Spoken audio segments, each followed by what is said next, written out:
Hi viewers, welcome to my channel அடிப்படை உணவு. இந்த வீடியோவில் நம்ம பார்க்க போகிற ரெசிபி ரொம்ப இன்ட்ரெஸ்டிங்காக ரொம்ப இன்ஸ்டண்ட்டாக ஹெல்த்தியாக செய்யக்கூடிய ஒரு லட்டு ரெசிபி, பச்சை பயிறு லட்டு. ஸோ அதை எப்படி செய்கிறதுன்னு வாங்க பார்க்கலாம். ரொம்ப ஹெல்த்தியாக ரொம்ப சூப்பராக குழந்தைங்க ஸ்கூல் முடிச்சு வந்தோன்னே அவங்களுக்கு கொடுக்கறதுக்கான ஒரு ஆப்டான ரெசிபி. அதுக்கு தேவையான பொருள் என்னென்னு பார்த்துடலாம்.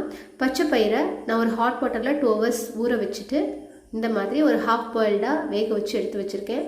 1/4 கப் ஜாக்கரி வெல்லம் எடுத்திருக்கேன். 1/2 கப் தேங்காய் துருவல் எடுத்திருக்கேன். கார்னிஷிங்க்கு ஒரு 15 ட்ரை கிரேப்ஸ் எடுத்திருக்கேன். ஏலக்காயோட சீட்ஸ் எடுத்து வச்சுருக்கேன்.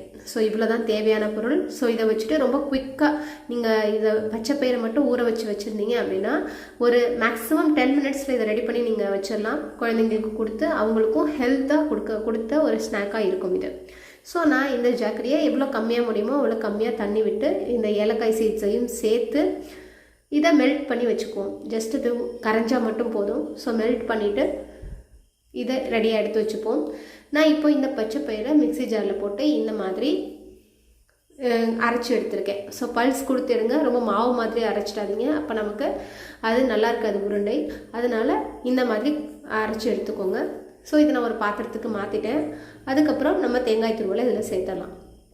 ஸோ தேங்காய் துருவல் சேர்த்துட்டு ஃபுல்லாக ஃபஸ்ட்டு நல்லா கலந்து விடுங்க. இது மேலேயே நீங்கள் எல்லா பொருளையும் போடும்போது ஒரு உருண்டையில் அதிக தேங்காய் இருக்கும், ஒரு உருண்டையில் தேங்காய் கம்மியாக இருக்கும். இப்போ சாப்பிடும்போது குழந்தைங்களுக்கு பிடிக்காம போகிறதுக்கு கூட வாய்ப்பு இருக்குது. அதனால் ஃபஸ்ட்டு தேங்காய் போட்டுட்டு நல்லா கிளறி விட்டுருங்க.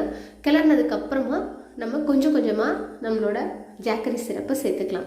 மெல்ட் பண்ணி வச்சுருக்கிற ஜாக்கரி சிரப்பை ஃபுல்லாக ஒரே மட்டும் சேர்த்துறாதீங்க. ஃபஸ்ட்டு கொஞ்சம் சேருங்க, சேர்த்துட்டு கலந்து விடுங்க. அதுக்கப்புறம் மறுபடியும் கொஞ்சம் சேர்த்துக்கோங்க.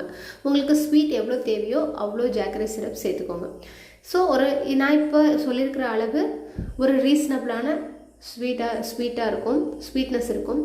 உங்களுக்கு இன்னும் அதிக ஸ்வீட்னஸ் தேவை அப்படின்னா நீங்கள் இன்னும் கொஞ்சம் ஜாக்கரி சேர்த்துக்கலாம். ஸோ இந்த மாதிரி நல்லா கலந்து விடுங்க. கலந்து விட்டுட்டு மறுபடியும் நான் ஜாக்கரி சிரப்பை 2 தடவையாக சேர்த்துக்கிறேன். ஸோ சேர்த்துட்டு இதை நல்லா உதிரியாக கலந்து விட்டுட்டு கொஞ்சமாக சூடானதுக்கப்புறம் கையில் நல்லா உருட்டி பிடிச்சிங்கன்னா சூப்பராக நமக்கு லட்டு ரெடி ஆகிடும். ஸோ நான் மறுபடியும் ஜாக்கரி சிரப்பை சேர்த்துட்டு அதுக்கப்புறம் அதையும் நல்லா கலந்துட்டு உதிரியாக இருக்கணும். ஸோ ரொம்ப கட்டி மாதிரி ஆகிடக்கூடாது. ஸோ அதில் கொஞ்சம் கவனமாக இருங்க. ஸோ அதுக்கேற்ற மாதிரி ஸ்வீட்டு சேர்த்துக்கோங்க. ஸோ இந்த மாதிரிங்க இந்த அளவுக்கு உதிரியாக இருக்கணும். ஸோ இப்போ நமக்கு மாவு ரெடி ஆகிடுச்சு சூப்பராக. இதை நம்ம அப்படியே லட்டு பிடிச்சிட வேண்டியதான். லட்டு பிடிக்கும் போது நல்லா அழுத்தி பிடிங்க, அப்போ தான் வந்து லட்டு உடையாமல் இருக்கும், இல்லை எடுக்கும் போதே உடஞ்சிரும். ஸோ நல்லா லட்டு பிடிச்சிட்டு மேலே கார்னிஷிங்க்கு ட்ரை கிரேப்ஸ் வச்சிங்கன்னா ஒரு சூப்பரான இன்ஸ்டண்ட்டான அதே நேரம் ரொம்ப ஹெல்த்தியான ஒரு லட்டு ரெடி.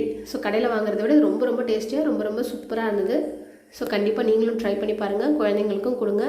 எல்லாருக்குமே இது ரொம்ப நல்ல ரெசிபி. இதை நம்ம கிரைண்டும் பண்ணிட்டனால ரொம்ப ஈஸியாக டைஜஸ்ட்டும் ஆகிடும். ஸோ அதனால் கண்டிப்பாக நீங்கள் இதை ட்ரை பண்ணி பார்த்துட்டு எப்படி இருந்ததுன்னு எனக்கு கமெண்ட்டில் சொல்லுங்கள். நம்ம வீடியோ பார்க்குறவங்க எல்லாருமே ரொம்ப சப்போர்ட் பண்ணுறீங்க, அதுக்கு ரொம்ப நன்றி. நிறைய பேர், அதாவது 49% ஆஃப் த பீப்புள் வந்து சப்ஸ்கிரைப் பண்ணாமல் நம்ம வீடியோவை பார்க்குறீங்க. அதை நீங்கள் சப்ஸ்கிரைப் பண்ணிவிட்டு பார்க்கும்போது எனக்கு அது ரொம்ப மோட்டிவேட்டிங்காக இருக்கும். இன்னும் சூப்பரான ரெசிபிஸ் போடுறதுக்கு அது ரொம்ப என்கரேஜிங்காக இருக்கும். அதனால் நம்ம சேனலை சப்ஸ்கிரைப் பண்ணிக்கோங்க. அப்போ தான் உங்களுக்கு சூப்பரான வீடியோஸ் உடனே அப்லோட் ஆகும். மீண்டும் அடுத்த வீடியோவில் சந்திக்கிறேன். until then bye viewers.